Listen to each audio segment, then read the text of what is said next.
Hello and welcome to No Tactics. I'm Oscar. And I'm Tom. In this video, we're going to try and fix the international break. I hate international football. It's the worst time of year. Obviously, it happens multiple times a year, but when you think about it, you love waking up on a Friday and thinking, get my FPL sorted. Saturday's going to be perfect. Get a game on. No, it's international football week. And who actually watches the games? Mate, I even thought about reading a book. I can't read. Hey, look, man, they need to find a way to make it entertaining for the fans again. We need to find a way to fix international football. And I think one of the ways, well, firstly, you could actually maybe make it more entertaining is just condense it. Have it all in, if you are going to have these breaks, just have it all in a 3-week period. I know there's rumours about that potentially happening, but then you just get it all out of the way. And yeah, okay, fine, it does mean we still have an international break, but then we don't have pointless ones in October and November. We just get it all out of the way and then we can focus on the season again. Absolutely. And if you think about it, the amount of players that have to go away to random other countries, you're already doing that with the European Champions Leagues, Europa League, Conference League, all these different sort of actual trophies that you have to go to. Forget about the Nations League. Forget about the friendlies. Just condense it all into one that we can just watch, and we have 3 bad weeks a year, and then we're back to the Prem. Yeah, exactly. Next up, I think looking at the current calendar of football where players are consistently saying that they're playing too much football, why do we have the pointless international friendlies? Like, I don't care about seeing England versus Latvia. It's never been something that I've really cared about. But then the players have to travel over to Latvia to be able to play the game, where obviously they're going to be struggling when they come back. Or they're expected to be consistently in top form when they're travelling to countries where, for a game that means literally nothing. Mate, and it's like no one's asked for these friendlies. These players, I don't think, want to play these friendlies. They don't want to risk getting injured and tarnishing their season. Instead of these like pointless friendlies, let's just have a bit of fun. Let's do it kind of like Soccer Aid style, where maybe you have like old school Premier League footballers, seeing David Beckham put on the England kit again. Like, that, I think a lot of people would rather see. Yeah, absolutely. I'm sure the viewing numbers for England playing against Latvia recently compared to the Soccer Aid game, I think is probably completely different. Way more entertaining. Way more people going to go and watch that. And also, the fact of it is, I think these international friendlies give an international manager the reason to be an international manager the whole time. Why do you need to be just an international manager? Just filling in time. Literally.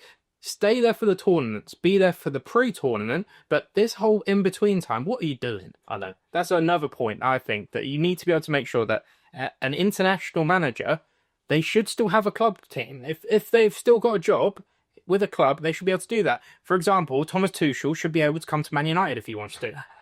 I think another thing that we could do to fix the international break is let's change up the format. Like, we've all seen that actually the change up in the format in the Champions League It's been so good. has been a massive success. If you make it into a sort of league style system where your country will face other countries just once, whether that be home or away, and you did it that way, I think in a way that adds more jeopardy, especially for teams like England. Let's be real. I think I saw a stat. They've lost 3 European or World Cup qualifiers in 30 years. Something crazy like that. Is clearly, like, there's clearly a problem there where it's not working, where England aren't being tested. We're obviously good enough to face higher caliber teams. No offense to any of those countries out there that we've probably beaten.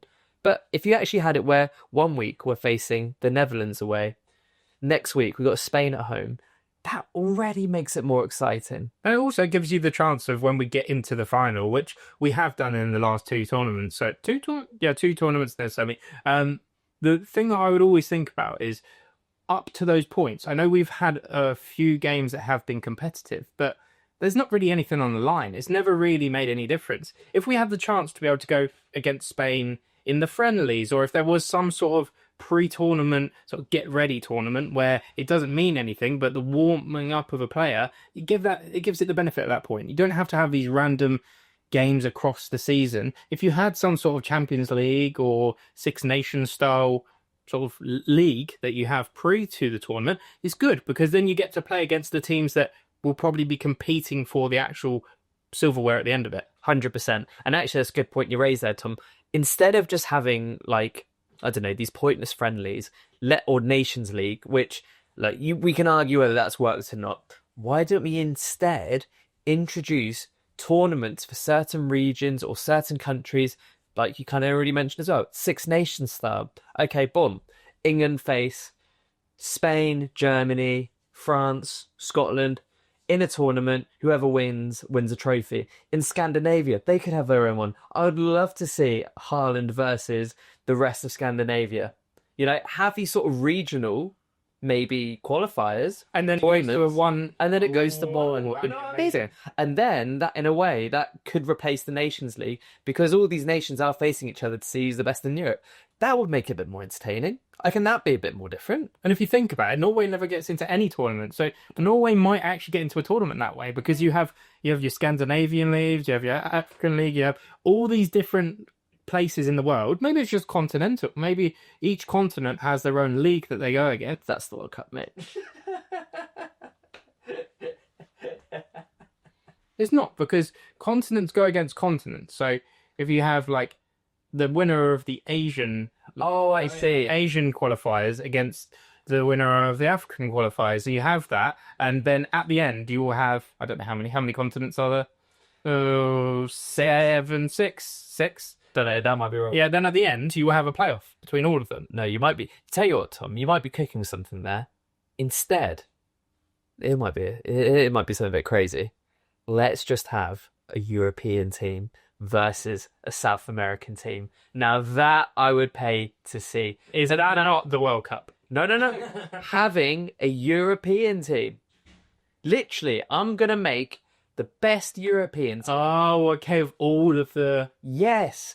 I know this is kind of club football in a way, but let's just have a bit of fun, guys. Tell you what, let's have Europe 11 versus South America 11 and make that a game to watch. I will take my money to see Ronaldo versus Messi one last time. Yeah, it gives me the vibe of, if we think about it, it gives me the vibe of, do you remember the Olympic football where we were in it for like one? Yeah, GB. Yeah, GB, when GB were a part of it. So maybe it would work. Maybe it would be like the Olympics where it was just, I think it was a big sex fest. I think everyone was just shagging at the Olympic fit. Hey, look, I'm not mad at that. No one was. I mean, Michael Richards said he had a fantastic time. Those have been a few reasons on how we could maybe fix international football. I'll be real. I think we just get rid of it and just have the World Cup and the Euros and just the tournaments. I think that would be much better. Of course, UEFA and FIFA will disagree with that because they just want to make more money. But let us know in the comments below what you think. Did we miss anything? Were we maybe a bit too harsh on international football? Let us know your thoughts in the comments below. I've been Oscar. And I've been Tom. Thanks for watching. Goodbye.